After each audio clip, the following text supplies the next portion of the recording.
Riders are paying double to triple the rates. It's doubling, and the question is, how long will it last? Stretched thin on every side, rideshare services, like most everything else, are more expensive than ever. Rideshare users are seeing prices double, even triple, for a ride with Uber or Lyft. And while drivers say these companies are not compensating for inflation. Welcome to News 2 at 5. I'm Bob Mueller. And I'm Haley Wilgus. News 2's Valencia Wicker spoke to riders and drivers. She joins us now live from Nashville International Airport. Well, I'll tell you what, it wasn't long ago that a 2-mile ride might cost you about $10, but now rideshare riders tell us that same distance is going to cost you closer to $30. I'll be right there. It doesn't matter where you're going. 10 minutes away, but I'm having to pay about $40 just for an Uber to make that short ride. It isn't cheap, especially from places like the airport. I'm a guy who doesn't have a car, so basically I do all my travel with Uber and Lyft. And I'll tell you what, it's about the worst prices I've ever seen. We're talking 40, 60, even $80 one way. I was taking a ride that was about a 30-minute drive, was costing me around $40. Now that's somewhere closer to the $80, $85 range. Gas prices and an inflating economy are fueling those rideshare surges. But drivers say they aren't necessarily seeing a bump in their paycheck. Exactly. As far as for the driver, we're still seeing about the same payments. Thank you. So therefore, it's really the company that owns the whole rideshare. They're the ones that take most of the money. Yeah, it's pretty hard because, when we started rideshare, it was pretty easy and cheap. But right now, it's crazy. What we get is what we get. Full-time drivers are left to pick up more passengers and put in as many hours as they can just to stay afloat. I'm out here from 4 in the morning to 4 in the afternoon, 7 days a week.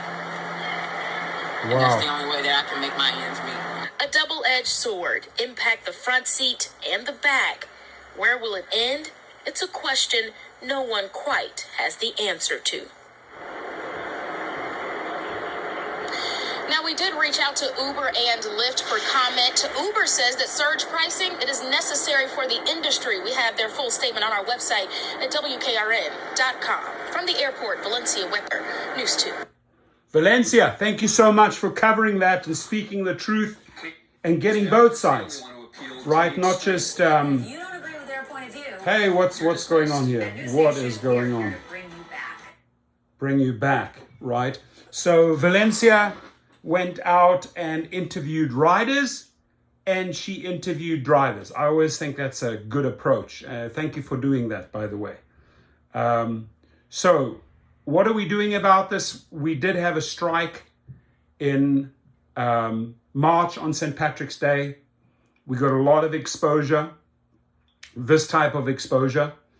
They did not want to listen. They did not come out with any public statements that they would offer further assistance. So come May, and it looks more and more like Cinco de Mayo, we are going to have a convoy, a caravan strike in 600 cities worldwide, and then they will listen. Check out Gig Rocket if you've been unfairly deactivated. Let the team help you get the letters out to the company. It doesn't matter which gig company deactivated you, the team is there to help you. And if you do want to start transitioning out of rideshare, again, go to Gig Rocket and check out the private chauffeur course, right? You get 50% off with the code Lucky Strike. Please be safe out there, and thanks to the TV station and the reporters and Valencia for doing a great job covering those aches and pains. Rideshare users seeing double to triple rates on rides. That's a fact.